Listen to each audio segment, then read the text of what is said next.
Hai, terima kasih sudah klik video ini. Gua akan ajak kalian untuk melihat game yang membuat Magnus Carlsen juara Chess.com Open 2026. Lawan yang dihadapi Magnus Carlsen adalah lawan yang sama ketika Magnus Carlsen berhadapan di final winner bracket. Buat teman-teman yang belum tahu, jadi Chess.com Open ini secara daring dan ada dua bracket. Bracket atas itu bracket pemenang, bracket bawah itu adalah loser bracket. 16 pemain akan bertarung. Nah, Magnus Carlsen auto lolos nih ke final winner bracket. Nah, tinggal menunggu aja dong dari loser bracket. Atas kemampuan Magnus Carlsen yang sangat spesial ini, jadi kan grand finalnya ketemu lagi nih sama Duda. Sebenarnya di grand final pertama kalah Magnus Carlsen. Cuma Magnus Carlsen punya satu imun gara-gara kemampuan Magnus Carlsen yang langsung lolos ke babak final winner bracket itu dan menang. Nah, jadi punya imun lah, ibarat main game nyawanya dua gitu. Nah, inilah di grand final reset ternyata Magnus Carlsen baru mengeluarkan kemampuan aslinya untuk menentukan juara. Dan ini adalah game terbaiknya dengan format 2 game catur 10 menitan. Jangan lupa jangan di skip iklannya, like dulu, share dan di subscribe guys. Jangan lupa jadi langganan di YouTube ini dan jangan lupa nyalakan lonceng notifikasi kalian. Teman-teman, Magnus Carlsen mulai dengan kuda F3, dijawab dengan kuda F6, kemudian C4, kemudian hitam jawab dengan langkah C5. Ini English opening variasi symmetrical. Symmetrical tuh kayak copy paste ya, kayak meniru apa yang dilakukan oleh putih. Putih kuda C3, hitam kuda C6, putih E3, hitam E6. Putih D4, hitam D5. Nah, ini menjadi taras defense variasi symmetrical. Putih A3, hitam kemudian makan pion C4, dimakan lagi oleh Magnus, kemudian hitam A6. Kemudian putih bishop D3 menawarkan pion gratis di petak C4 ya. Kalau dimakan lagi, makan dapat nih. Ya, tapi ini jebakan ayam sayur ya, karena ini gampang banget. Kalau hitam terpancing maka terkena gajah B5 ya. Kena trap, queennya akan hilang. Discover attack, discover check ya teman-teman. Hitam di sini bishop ke petak E7, putih mengamankan raja dan hitam B5. Putih bishop ke petak G5, hitam bishop B7, kemudian putih benteng E1 dan hitam mengamankan raja. Nah, teman-teman yang belum tahu, ini namanya struktur pion isolani atau isolasi. Ini lihat strukturnya ya. Ciri khasnya ini nih, putih punya pion D4 dan hitam E6. Kalau struktur pionnya gayanya kayak gini, menurut keilmuan RL Chess yang pernah membaca tentang struktur pion dari buku Grandmaster, maka putih akan berusaha untuk menyerang ke sayap raja. Nah, di sini putih menarik langsung gajah C2. Mau begini nih, karena petak B4 sudah dicegah oleh A3 ya. Hitam mainin langkah B4 dan langkah brilliant move. Boom, queen D3. Kok dikasih kudanya? Ya karena kalau terpancing hitamnya maka dapat kuda juga di petak F6 yang kalau dimakan boom skakmat. Di sini hitam rugi ya karena walaupun nggak terjadi skakmat akhirnya kan rugi satu pion. Nah maka Duda tidak terpancing itu pasti alarm bahayanya udah tahu ya, dia mainin langkah G6. Tapi setelah langkah G6 ini ada nggak kerugian yang dimiliki oleh hitam teman-teman? Saya tanya pertanyaan yang gampang, teman-teman coba tes kemampuan kalian. Apa yang berbeda setelah langkah G6? Bener banget, jadi struktur pionnya berubah dan ada petak kosong yang bisa dikuasai oleh putih. Lihat ini, putih mainkan kuda 4, kemudian hitam melakukan pertukaran pion, dimakan lagi dan hitam melakukan kesalahan. Harusnya di sini kuda D7 kan untuk mencegah kuda C5, tapi dia kuda D5. Walaupun idenya saya tahu sih, idenya mau ke sini ya, kudanya dengan menawarkan pertukaran bishop dulu. Aliona mau menganalisa juga. Iya lagi. Sebentar ya Naya. Kuda D5 dimainkan, putih tahu itu dan menolak ya. Gajah H6. Hitam benteng E8, putih kuda C5. Great move. Hitam di sini queen C7. Kalau makan dia rugi dong karena diagonal ini bisa bahaya. Menteri C7 dimainin, benteng A ke petak C1, ancaman tidak langsung disiapkan. Hitam benteng A ke petak C8, putih merubah gajah ke petak A4, hitam benteng E ke petak D8, Magnus Carlsen seperti yang tadi saya bilang di middle game, melakukan serangan sayap raja dengan H4. Di sini Duda udah mulai kocar kacir nih. Kalau gue jadi hitam bingung ya jalan kemana. Kalau dia ke sini dimakan, gajahnya hilang. Kalau dimakan, benteng yang makan.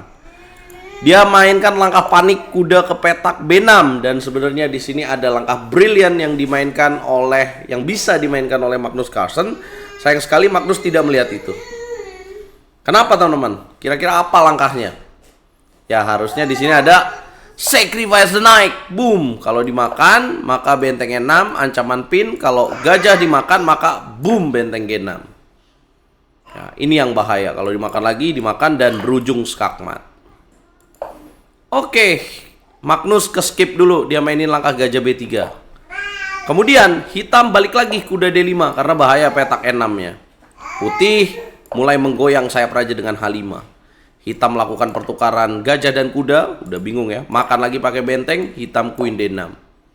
Putih sederhanakan permainan dengan sikat kuda di petak D5. Buat apa? Makin kelihatan kekosongannya. Dan dengan pertukaran pada petak D5, ini juga mampet nih gajahnya. Putih mainkan langkah Queen E3, ya persiapan apa? Persiapan ini back rank nih. Hitam di sini mainkan langkah F6, menjaga petak E5 juga. Putih benteng B1 ancam bishop mundur, benteng masuk ke petak B6. Hitam mainkan langkah blunder amatir, benteng B8. Ya udah bingung, udah diserang, jalan apa lagi dia panik mainin benteng B8. Tahu dong harus jalan apa? Yap. Skewer, gajah F4, hitam menyerah. Padahal Duda baru aja memiliki momentum yang bagus mengalahkan Magnus Carlsen dulu ya dengan format 4 game. Tapi habis itu dia di 2 game ini langsung loyo karena Magnus Carlsen ngegas langsung mode serius ya.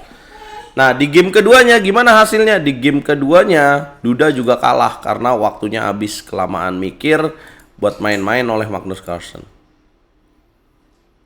Berapa akurasi yang dimiliki oleh Magnus Carlsen di game tadi?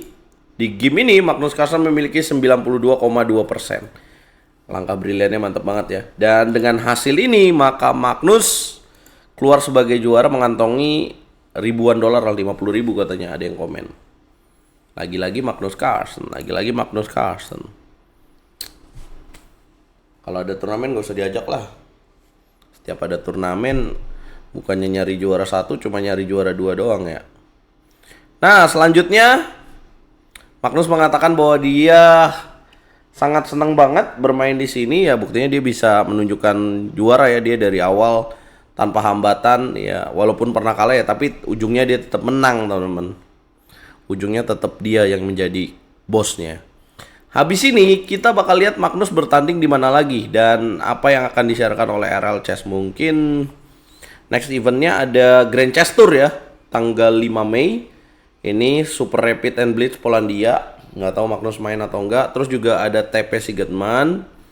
Nah, tapi Grand Chess Tour ini mungkin seru nih. Ya, belum ada ya. Ini biasanya pemain-pemain top dunia juga mengikuti, ini terjadi di Warsawa, Polandia. Ada Sindarov juga nih.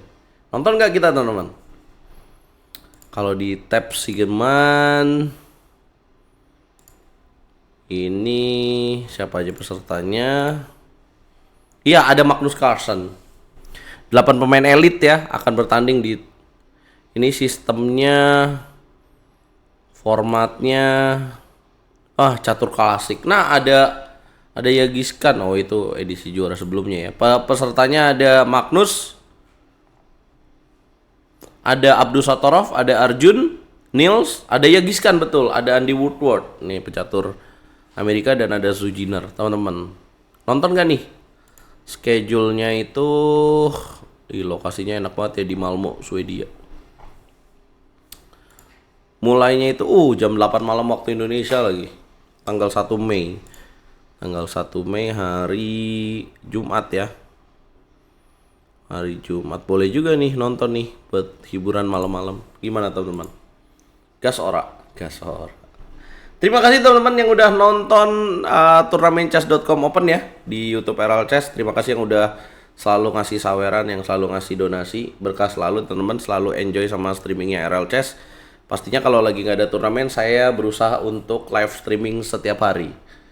Jam berapa? Biasanya sore-sore, siang-siang, antara jam 2, jam 1 sampai jam 3, atau malam setelah ngajar jam 9-an lah. Jam 10 ke atas gitu, jam 9 Sampai ke atas ke atas. Aduh, kena karma gue. Kita ketemu di video berikutnya guys.